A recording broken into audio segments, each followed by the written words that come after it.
Hello नमस्कार दोस्तों, कमल class में आप लोग का स्वागत करता हूं, अभिनंदन करता हूं।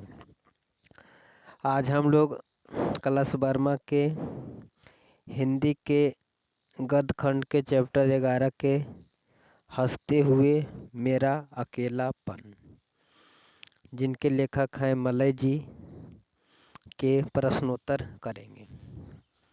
पहले वस्तुनिष्ठ प्रश्न है। पहला, मलय जी का जन्म कहाँ हुआ था? मलय जी का जन्म हुआ था आजमगढ़ में। मलय जी का जन्म कहाँ हुआ था? आजमगढ़ में। दूसरा प्रश्न है, मलय जी की मृत्यु कब हुई थी? कितने वर्ष की अवस्था में हुई थी? तो 32 वर्ष की उम्र में हुई थी।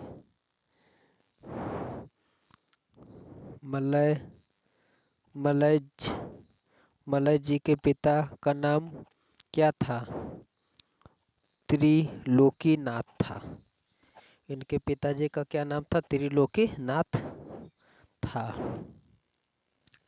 अगला प्रश्न, मलयज के माता का नाम क्या था? तो सीता था। मलयज के माता का नाम क्या था? सीता था। अगला प्रश्न, हंसते हुए मेरा अकेलापन के लेखक कौन है? तो भरत जी श्रीवास्तव है। भरत जी श्रीवास्तव हैं। सॉरी, थोड़ा सा गलत हो गया कि हंसते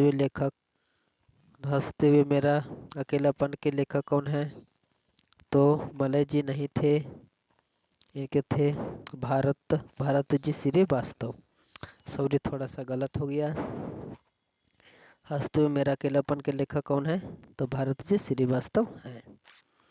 रिक्त स्थान की पूर्ति करने वाले प्रश्न, हंसते हुए मेरा अकेलापन डायरी एक रचना है। क्या है? एक रचना है। किनकी रचना है? तो ये हो जाएगा भारत जी श्रीवास्तव की रचना है। उत्कृष्ट, मलय जी इलाहाबाद विश्वविद्यालय से एमए किया। अंग्रेजी में एमए किया। किस भाषा में एमए किया? तो अंग्रेजी में एमए किया। अगला प्रश्न है,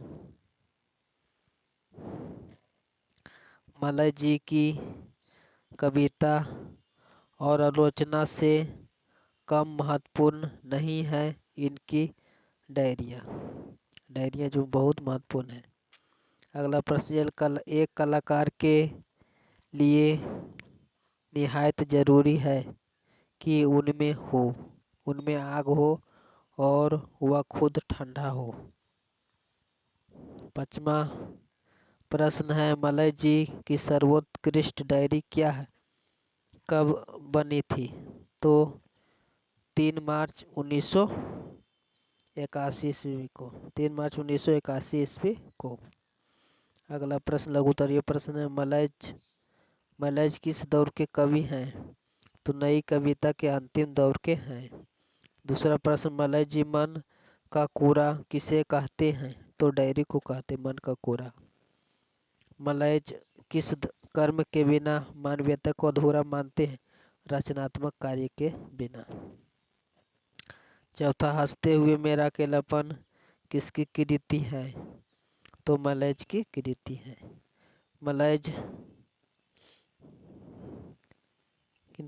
मलय का मूल नाम क्या था? तो भारत जी श्रीवास्तव था। सॉरी, थोड़ा दोनों का नाम एक ही हो, तो मलय का ही नाम श्रीवास्तव है। छठा, मैं संयंत्र हूँ, पानी ठंडा किसके लिए कहा गया है? लेखक ने स्वयं अपने लिए कहा है। और कुछ लघुत्तरीय प्रश्न हैं। डायरी क्या है? डायरी किसी साहित्य या व्यक्ति द्वारा लिखित उसके महत्वपूर्ण दैनिक अनुभवों का ब्यौरा है, जिसे बड़ी ही सच्चाई के साथ लिखता है। डायरी से जहाँ हमें लेखक के समय की उथल पुथल का पता चलता है, तो वहीं उनके निजी जीवन की कठिनाइयों का भी पता चलता है। डायरी का लिखा जाना क्यों मुश्किल है? डायरी जीवन का दर्पण है और डायरी में This channel शब्दों does not promote or encourage any illegal activities. Sorry All contents provided by this channel is meant for bar bar educational परिवहन purposes only. Trading in any form involves आ जाता है। मुश्किल है। Diary जीवन का दर्पण है और डायरी में शब्दों और अर्थों के बीच तटस्थता कम रहती है। डायरी में व्यक्ति अपने मन की बातों को कागज पर उतारता है। वह अपने यथार्थ को अपने ढंग से अपने समझने योग्य शब्दों में लिखता है। डायरी खुद के लिए लिखी जाती है, दूसरे के लिए नहीं। डायरी लिखने में अपने भाव के अनुसार शब्द नहीं मिल पाते हैं। यदि शब्दों का भंडार है तो उन शब्दों के लायक के भाव ही ना होते हैं। डायरी में मुक्त अवकाश भी होता है तो सूक्ष्मता भी। शब्दार्थ और भावार्थ के आंशिक मेल के कारण डायरी का लिखा जाना मुश्किल है। तीसरा प्रश्न, किस तारीख की डायरी आपको सबसे प्रभावी लगी और क्यों? 10 मई 1978 ईस्वी की डायरी अतुलनीय है। यह डायरी मुझे बड़ी प्रभावी नज़र आती है। इस डायरी में लेखक ने अपने यथार्थ के बारे में लिखा है। उन्होंने जीवन की सच्चाइयों से अपने को रूबरू बखूबी करवाया है। उन्होंने इस डायरी में स्पष्टता यह दिखलाया है कि मनुष्य यथार्थ को जीता भी है और इसका रचना भी वह स्वयं ही है। इसमें उन्होंने यह भी बताया है कि रचा हुआ यथार्थ भोगे हुए यथार्थ से बिल्कुल भिन्न होते हैं। और आगे आप लोग पढ़ लीजिएगा, वीडियो रोके। डायरी के इन अंशों में मलय जी की गहरी संवेदना घुली हुई है। इनको भी आप लोग वीडियो रोक के पढ़ लीजिएगा। व्याख्या करने वाले भी आप लोग अच्छा से पढ़ लीजिएगा। धरती का क्षण से क्या आशय है? छठा प्रश्न, लेखक कविता के मूड में जब डायरी लिखते हैं तो शब्द और अर्थ के मध्य की दूरी अनिर्धारित हो जाती है। शब्द अर्थ में और अर्थ शब्द में बदलते चले जाते हैं, एक दूसरे को पकड़ते छोड़ते हुए हैं। शब्द और अर्थ का जब साथ नहीं होता है तो आकाश होता है जिसमें रचनाएं बिजली के फूल की तरह खिल उठती है, किंतु जब इनका साथ होता है तो वह धरती के क्षण होता है और उसमें रचनाएं जड़ पकड़ लेती है, स्फुटन और आती प्रोत पा जाती है। अतः यह कहना उचित है कि शब्दों और अर्थों एक दूसरे के पूरक हैं। और रचे हुए यथार्थ और भोगे हुए यथार्थ में क्या अंतर है? आप लोग वीडियो रोक के अच्छे से पढ़ लीजिएगा। आठवां प्रश्न, लेखक के अनुसार सुरक्षा कहाँ है और वह डायरी के किस रूप में देखना चाहता है? ये भी आप लोग अच्छा तरह से पढ़ लीजिएगा वीडियो रोक के। और 9वां प्रश्न भी। 10वां प्रश्न का भी व्याख्या करना है, आप लोग अच्छा से स्पष्ट कर लीजिएगा। 11वां प्रश्न, चित्रकार की किताब में लेखक ने कौन सा रंग सिद्धांत पढ़ा था? तो चित्रकारी की किताब में लेखक ने यह रंग सिद्धांत पढ़ा था कि शेख और भड़कीले रंग संवेदनाओं को बड़ी तेजी से उभारते हैं और उन्हें बड़ी तेजी से चरम बिंदु की ओर ले जाते हैं और उतनी ही तेजी से उन्हें ढाल की ओर खींचते हैं। कौन? शोक और भड़कीले रंग भेद।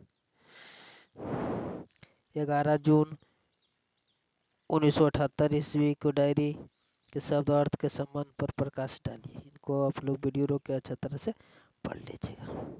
रचना दस्तावेज में क्या फ़र्क है? तो दस्तावेज रचना के लिए जरूरी कच्चा माल है और दस्तावेज वे तथ्य है जिनके आधार पर किसी रचना का जन्म होता है। वे सारे घटनाएं परिस्थितियां हमारे जीवन का भोग अनुभव और दस्तावेज के घटक हैं, रचनाएं के कारक हैं। बिना दस्तावेज के रचना का हमारे जीवन में कोई सरोकार नहीं है, इसलिए रचना का कोई मोल नहीं होता। इसलिए रचना के लिए दस्तावेज बहुत जरूरी है। 14वां प्रश्न भी, लेखक अपने किस डर की बात करता है और इस डर की खासियत क्या है? अपने शब्दों में लिखिए। आप लोग आर्थिक स्थिति का डर था और उनका सामाजिक प्रतीक्षा का भी डर था। और आप लोग अच्छा तरह वीडियो रोक के पढ़ लीजिएगा। और इधर बात अर्थ दृष्टि से 10-14 प्रश्न था। वीडियो देखने के लिए आप लोग का बहुत बहुत धन्यवाद। जय हिंद, जय भारत, वंदे मातरम। वीडियो को लाइक, सब्सक्राइब और कमेंट ज़रूर कीजिएगा। जय हिंद, जय भारत, वंदे मातरम।